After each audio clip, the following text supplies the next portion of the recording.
یہ جتنے مشرکین کو عقیدے کے معاملے میں دھوکہ لگا ہے نا، انہیں لگا ہی معجزوں اور کرامتوں سے ہے. یہ ذہن میں رکھے. انہوں نے معجزے دیکھے نا، اس سے انہوں نے سمجھ لیا کہ بڑے با اختیار ہیں. کرامت دیکھی نا، اس سے انہوں نے محسوس کر لیا کہ یہ تو متصرف ہیں، یہ جب چاہیں مٹی کے پرندے بنا کے سچ مچ کے پرندے بنا دیں، یہ جب چاہیں مردوں کو زندہ کر دیں، جب چاہیں نابینوں کو بینا کر دیں، جب چاہیں تو 10 بندوں کا جو کھانا ہے وہ 200 بندوں پہ پورا کر دیں. یہ جب چاہیں ایک مشکیزہ پانی ہو اس کے آگے ہاتھ رکھ دیں تو پورا لشکر اس پانی کو پی جائے.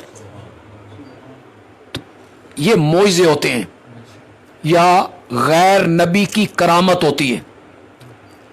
یہاں سے دھوکہ لگا ہے. آپ جتنے علماء کو سنیں گے، اگر اس طبقے کا کوئی عالم اور کوئی خطیب میری بات کو سن رہا ہے، یا اس طبقے کا کوئی عام آدمی میری بات کو سن رہا ہے، وہ میری گواہی دے گا انشاءاللہ.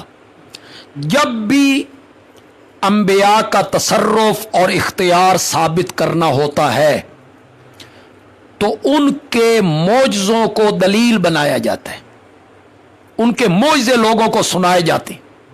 یہ معجزہ، یہ معجزہ، یہ معجزہ.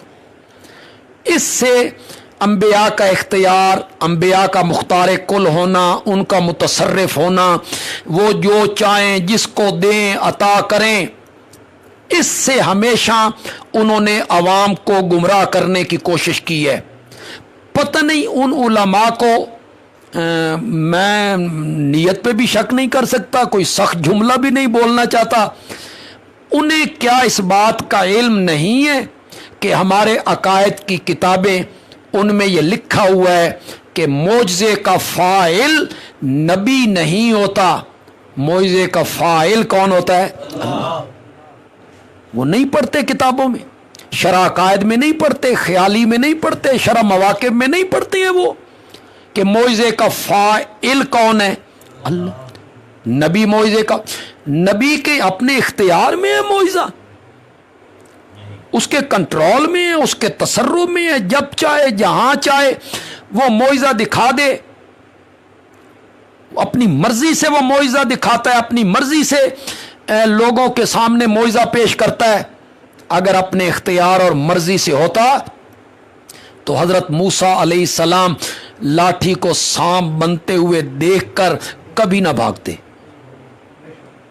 کیوں بھاگنے لگے تھے؟ ان کی مرضی سے تو بنا تھا. سب سے بڑی دلیل یہ ہے، میں سنجیدہ طبقے کو پھر کہوں گا کہ میری بات کو حوصلے سے سنیں، غصہ تھوک دیں، حوصلے سے سنیں. یہ قرآن میرے نبی کا معجزہ ہے، کون انکار کرتا ہے؟ تو یہ نبی پاک کا کلام ہے، یہ نبی پاک کے اختیار میں تھا. تو پھر تمہیں یہ بات کیوں سمجھ نہیں آ رہی کہ معجزے میں ہاتھ پیغمبر کا ہے اور اختیار کس کا ہے؟ اللہ.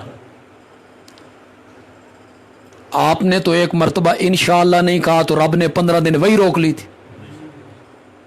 تو آپ اپنی مرضی سے قرآن آپ کے اوپر اترتا تھا.